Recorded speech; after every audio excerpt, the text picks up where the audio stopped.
Movie की शुरुआत में हमें आसमान में तैरता हुआ एक शानदार शहर दिखाया जाता है जिसका नाम जोलम है।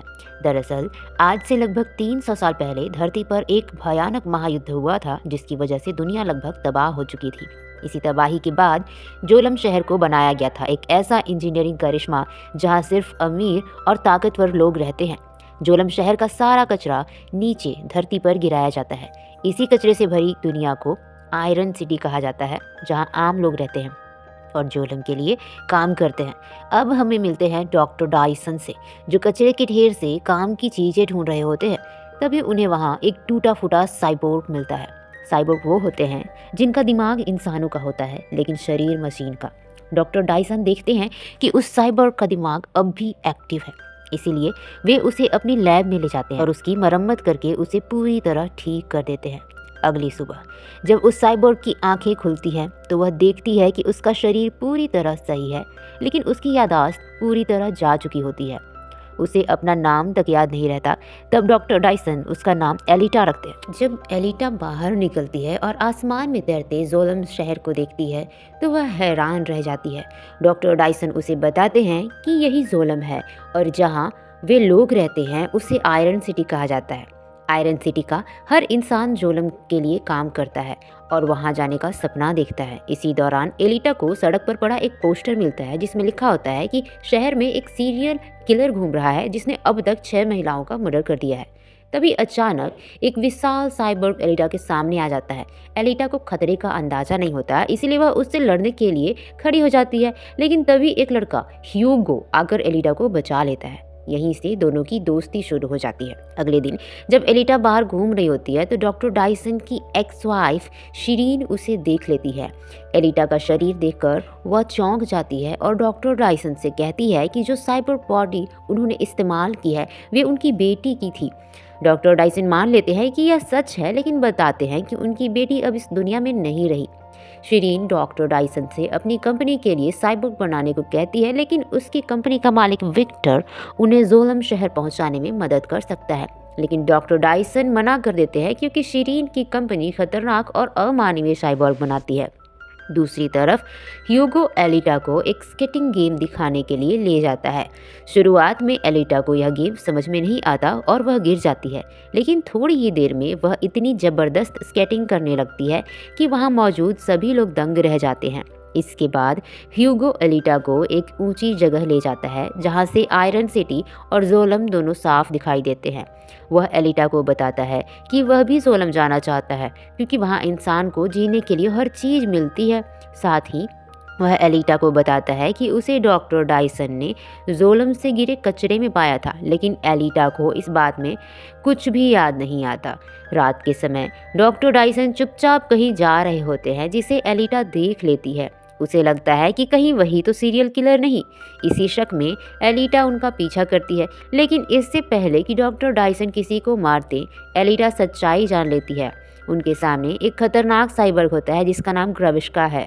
डॉक्टर डाइसन असल में क्रिमिनल साइबोर्ग को मारने वाले हंटर होते हैं। ग्रविश्का के साथी भी वहां पहुंच जाते हैं और डॉक्टर डाइसन पर हमला कर देते हैं, लेकिन एलिटा अपनी छुपी हुई ताकत दिखाते हुए सबको मार देती है। यह देखकर डॉक्टर डाइसन हैरान रह जाते हैं।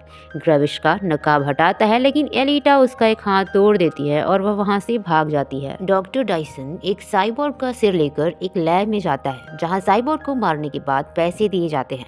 वह एलिटा को एक बेहद दर्दनाक सच बताता है। डॉक्टर डाइसन कहता है कि जो शरीर मैंने तुम्हें दिया है वो मेरी बेटी का था, अब वो इस दुनिया में नहीं है क्योंकि मेरी हुई बनाई हुई एक साइबोर्ग मशीन ने मेरी बेटी को मार दिया।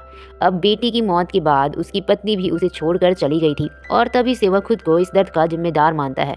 दूसरी ओर हमें ग्रविश्का को दिखाया जाता है जिसका हाथ एलिटा ने बुरी तरह तोड़ दिया है। अब वह डॉक्टर डाइसन की एक्स वाइफ शिरीन की लैब में होता है जहां वह उसे ठीक कर रही होती है। तभी वहां शिरीन का बॉस विक्टर आ जाता है और वह कहता है कि इस पर अपना वक्त बर्बाद मत करो, लेकिन उसी पल विक्टर के शरीर में नोवा प्रवेश कर जाता है जिससे उसकी आंखें नीली हो जाती हैं। दरअसल नोवा ही वह शख्स है जो पूरे जालम शहर को कंट्रोल करता है। नोवा शिरीन को आदेश देता है कि वह ग्रविश्का को पूरी तरह ठीक कर दे ताकि वह उस साइबोर्ग से बदला ले सके जिसने उसकी यह हालत कर दी। यहाँ से यह साफ हो जाता है कि विक्टर और शिरीन दोनों ही नोवा के लिए काम करते हैं। इधर ह्यूगो एलिटा को अपने दोस्तों के साथ एक ऐसी जगह ले जाता है जहां कई साल पहले एक वॉरशिप क्रैश हुआ था। ह्यूगो को उम्मीद होती है कि शायद उस जगह को देखकर एलिटा को अपने अतीत की कुछ यादें वापस आ जाएं। एलिटा जैसे ही उस वॉरशिप के अंदर जाती है, वह जहाज अपने आप ही एक्टिव हो जाता है। अंदर जाते ही एलिटा को अपने पुराने जीवन से जुड़ी कई यादें महसूस होने लगती है। अचानक उसकी उंगलियां खुद ब खुद एक पासवर्ड टाइप करने लगती है। पासवर्ड डालते ही उसके सामने एक बेहद ताकतवर रोबोटिक बॉडी आ जाती है। एलिटा उस बॉडी को लेकर डॉक्टर डायसन के पास जाती है और उनसे जिद करने लगती है कि वह इस बॉडी को उसके साथ कनेक्ट कर दे। एलिटा कहती है कि इस शरीर के साथ मैं इतनी ताकतवर हो जाऊंगी कि सारे क्रिमिनल साइबोर्ग से बदला ले सकूंगी।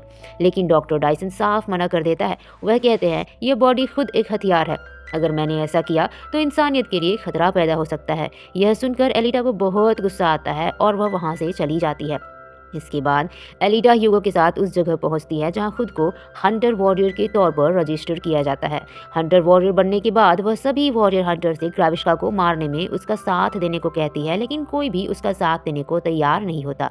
वहीं मौजूद एक हंटर वॉरियर जिसका नाम जापान होता है, वह एलिटा के छोटे और कमजोर शरीर का मजाक उड़ाने लगता है। तभी एलिटा उसे इतनी जोरदार किक मारती है कि वह दूर जाकर गिरता है। इसके बाद एलिटा सभी वॉरियर हंटर को खुद से लड़ने का चैलेंज देती है, लेकिन तभी वहां डॉक्टर डायसन आ जाते हैं और सबको रोक देते हैं। उसी वक्त हालात और खतरनाक हो जाते हैं क्योंकि ग्रेविश्का वहां पहुंच जाता है और सीधे एलिटा पर हमला कर देता है। ग्रेविश्का अब पहले से कहीं ज़्यादा ताकतवर हो चुका होता है क्योंकि उसे खास तौर पर एलिटा को मारने के लिए ही बनाया गया था। वह एलिटा पर बेरहमी से हमला करता है और उसके शरीर के टुकड़े टुकड़े कर देता है। लेकिन उसी पल एलिटा के दिमाग में उसकी अतीत की यादें लौटने लगती हैं। उसे याद आता है कि उसे सिर्फ एक मकसद से बनाया गया था, नोआ को मारने और उसकी सेवा करने के लिए। दरअसल नोआ वही रहस्यमय शक्ति है जो झोलम शहर को कंट्रोल करता है। ग्रेविश्का एलिटा को पूरी तरह खत्म करने ही वाला होता है। तभी वहाँ डॉक्टर डायसन और ह्यूगो पहुंच जाते हैं। उनके साथ डॉक्टर डायसन के हंटर डॉग्स भी होते हैं जो ग्रेविश्का पर हमला कर देते हैं। हालात बिगड़ते देख ग्रेविश्का वहां से भागने पर मजबूर हो जाता है। अब डॉक्टर डायसन के पास कोई और रास्ता नहीं बचता। मजबूरी में वो एलिटा के दिमाग को उसी पावरफुल रोबोटिक बॉडी से जोड़ देते हैं जिसे एलिटा ने वॉरशिप के अंदर से खोजा था। नई बॉडी मिलने के बाद डॉक्टर डायसन एलिटा से कहते हैं, अब फैसला तुम्हें करना है। इस ताकत का इस्तेमाल तुम अच्छाई के लिए करोगी या बुराई के लिए। दूसरी ओर हम ग्रेविश्का को देखते हैं जो बुरी तरह से तबाह हो चुका है। लेकिन तभी विक्टर के शरीर में नोआ की आत्मा प्रवेश करती है और वह ग्रेविश्का से कहता है, मुझे किसी भी हाल में एलिटा का दिल चाहिए। अब एलिटा जब ह्यूगो से मिलने जाती है तो ह्यूगो उसे बताता है कि जोलम शहर जाने के लिए उसे $1 मिलियन चाहिए। यह सुनकर एलिटा एक बड़ा फैसला करती है। वह अपना दिल निकालकर ह्यूगो को दे देती है और कहती है कि इसे बेचकर उसके पास इतने पैसे आ जाएंगे कि वह जोलम जा सके। एलिटा ऐसा इसलिए करती है क्योंकि वह ह्यूगो से प्यार करने लगती है, लेकिन ह्यूगो भी उसे सच्चा प्यार करता है, इसलिए वह उसका दिल लेने से साफ मना कर देता है। ह्यूगो एलिटा को एक और रास्ता बताता है। वह उसे मोटरबॉल टूर्नामेंट में हिस्सा लेने के लिए कहता है। अगर वे ये मुकाबला जीत गए तो इतना पैसा मिल सकता है कि वो दोनों जोलम शहर जा सके। एलिटा उसकी बात मान लेती है और डॉक्टर डायसन उसे मुकाबले के लिए तैयार करने लगते हैं। इधर दूसरी तरफ विक्टर अपने सभी साइबोर्ग को आदेश देता है, आज रात कोई कंपटीशन नहीं होगा, सिर्फ एक ही टारगेट है, एलिटा को मारना। उधर ह्यूगो एलिटा का मुकाबला देखने जा रहा होता है, लेकिन रास्ते में उसे उसके पुराने दोस्त मिल जाते हैं जो साइबोर्ग के बॉडी पार्ट्स चुरा रहे होते हैं। ह्यूगो उन्हें ऐसा करते देखता है और रुकता है। एक समय था जब ह्यूगो खुद भी यह काम करता था, लेकिन एलिटा से मिलने के बाद वह बदल चुका था। तभी वहाँ जापान आ जाता है। वह ह्यूगो से बदला लेना चाहता है क्योंकि वह जानता है कि ह्यूगो एलिटा से प्यार करता है। ह्यूगो उसे समझाने की कोशिश करता है और कहता है कि उसने कोई अपराध नहीं किया, लेकिन तभी जापान अपने पास पड़े एक साइबर की गर्दन काट देता है और उसका इल्जाम ह्यूगो पर डाल देता है। इसके बाद जापान ह्यूगो को मारने ही वाला होता है, लेकिन तभी ह्यूगो चालाकी से उस पर आग लगा देता है और वहां से जान बचाकर भाग निकलता है। दूसरी ओर एलिटा मोटरबॉल गेम में हिस्सा लेने के लिए पहुंच जाती है और गेम शुरू होते ही हालात खतरनाक हो जाते हैं। गेम में मौजूद लगभग सारे साइबर्ग्स एलिटा को मारने की कोशिश करते हैं, लेकिन एलिटा अपनी जबरदस्त स्पीड और स्किल्स की मदद से सभी से बचते हुए आगे बढ़ती रहती है। तभी अचानक ह्यूगो का कॉल आता है। वह घबराए हुए लहजे में एलिटा को बताता है कि जापान उसके पीछे पड़ा हुआ है और उसे मारना चाहता है। यह सुनते ही एलिटा बिना एक पल गंवाए गेम छोड़ देती है और ह्यूगो को बचाने निकल पड़ती है। हालांकि गेम के बाकी साइबर भी उसका पीछा करने लगते हैं, लेकिन एलिटा एक एक करके सभी को मारती हुई वहां से निकल जाती है। दूसरी तरफ जापान ह्यूगो को मारने ही वाला होता है कि तभी ऐन वक्त पर एलिटा पहुंचकर ह्यूगो की जान बचा लेती है। लेकिन तभी एक चौंकाने वाली सच्चाई सामने आती है।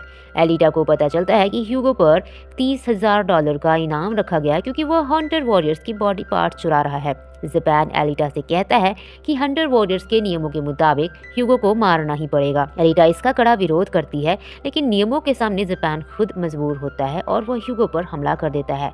ह्यूगो को पकड़ने के लिए सिक्योरिटी भी वहां पहुंच जाती है, लेकिन एलिटा उसे लेकर अंदर चली जाती है। वह ह्यूगो से पूछती है कि उसने यह सब क्यों किया। ह्यूगो टूटे हुए दिल से बताता है कि मैं साइबॉर्ग्स को सिर्फ बेहोश करता था और उनके पार्ट्स चुराता था, लेकिन जब से तुम मेरी ज़िंदगी में आई हो मैंने सब छोड़ दिया है क्योंकि मैं तुमसे प्यार करता हूँ। यह पूरी बात डॉक्टर डायसन की पत्नी छुपकर सुन रही होती है। असल में विक्टर ने ही उसे एलिटा और ह्यूगो पर नज़र रखने के लिए भेजा था, लेकिन उनका सच्चा प्यार देखकर वह रो पड़ती है और फैसला करती है कि अब वह कभी विक्टर के लिए काम नहीं करेगी। बाहर आकर एलिटा सबको बताती है कि ह्यूगो मर चुका है, लेकिन जापान को उसकी बात पर भरोसा नहीं होता और वह ह्यूगो का सिर छीनने की कोशिश करता है। हंटर वॉरियर्स के नियम के मुताबिक किसी और का शिकार छीनना गैर कानूनी होता है। इसी गुस्से में एलिटा जापान के चेहरे का आधा हिस्सा काट देती है और ह्यूगो का सिर लेकर वहां से चली जाती है। क्योंकि ह्यूगो का दिमाग अभी भी जिंदा होता है तो एलिटा उसे डॉक्टर डायसन के पास ले जाती है। डॉक्टर डायसन ह्यूगो को एक साइबोर्ग में बदल देते हैं। इसके बाद डॉक्टर डायसन एलिटा को सच्चाई बताते हैं कि ह्यूगो ने यह रास्ता इसलिए चुना क्योंकि विक्टर ने उसे झूठा भरोसा दिया था कि पैसे देकर वह जालिम शहर जा सकता है, जबकि हकीकत यह है कि पैसों से कोई भी जालिम शहर नहीं जा सकता। यह सुनकर एलिटा गुस्से से भर जाती है और सीधे विक्टर को मारने उसके ठिकाने पर पहुंच जाती है। विक्टर उसे डरा देता है। वह एलिटा को डॉक्टर डायसन की पत्नी के कटे हुए बॉडी पार्ट्स दिखाता है क्योंकि उसे पता चल चुका है कि वह एलिटा का साथ दे रही है। तभी वहां ग्रेविश्का आ जाता है और एलिटा पर हमला कर देता है, जिससे एलिटा बुरी तरह घायल हो जाती है। लेकिन उसी पल एलिटा की पूरी याददाश्त वापस लौट आती है। उसे याद आता है कि 300 साल पहले वह अपने साथियों के साथ जालिम शहर के खिलाफ जंग लड़ रही थी। उस जंग में उसके सारे साथी मारे गए थे। वह खुद भी आयरन सिटी में गिरने वाली थी, लेकिन उसकी ट्रेनर ने उसे पकड़ लिया था और कहा था तुम्हें जालिम शहर को खत्म करना होगा। यादें लौटते ही एलिटा का गुस्सा फूट पड़ता है। वह अपनी तलवार से ग्रेविश्का को 2 टुकड़ों में काट देती है और फिर विक्टर को भी मार डालती है। दूसरी ओर ह्यूगो पाइप के जरिए जालिम शहर जाने की कोशिश कर रहा होता है, तो एलिटा वहां पहुंचकर उसे रोकती है और समझाती है कि इस तरह जालिम शहर नहीं जाया जा सकता। ये सब नोआ की चाल है। ह्यूगो उसकी बात मान लेता है, लेकिन तभी ऊपर से नोआ एक घातक हथियार नीचे फेंक देता है। ह्यूगो के शरीर के टुकड़े हो जाते हैं। एलिटा गिरते हुए ह्यूगो को पकड़ लेती है, लेकिन ज़्यादा देर तक उसे संभाल नहीं पाती और ह्यूगो नीचे गिरकर मर जाता है। कुछ महीनों बाद एक सीन दिखाया जाता है। एलिटा एक बार फिर मोटरबॉल गेम में हिस्सा लेने आती है क्योंकि अगर वह यह गेम जीत गई तो उसे जालिम शहर जाने का मौका मिलेगा। अब उसका मकसद साफ है, नोआ को मारना और ह्यूगो की मौत का बदला लेना। एलिटा अपनी तलवार जालिम शहर की ओर उठाती है। ऊपर से नोआ यह सब देख रहा होता है और जानता है कि एलिटा एक दिन जरूर उसके पास आएगी और इसी के साथ एलिटा द बैटल एंजल यहीं पर खत्म हो जाता है।